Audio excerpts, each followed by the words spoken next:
பாருக்குள்ளே நல்ல நாடு எங்கள் பாரத நாடு. ஞானத்திலே பரமோனத்திலே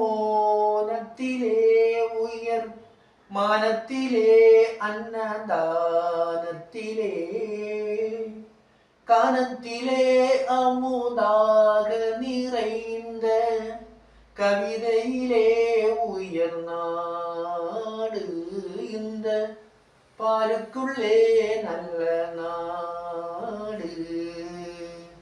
தீரத்திலே படை வீரத்திலே நெஞ்சில் ஈரத்திலே உபகாரத்திலே சாரத்திலே மிகு சாத்திரங்கண்டு தருவதிலே உயர் நாடு.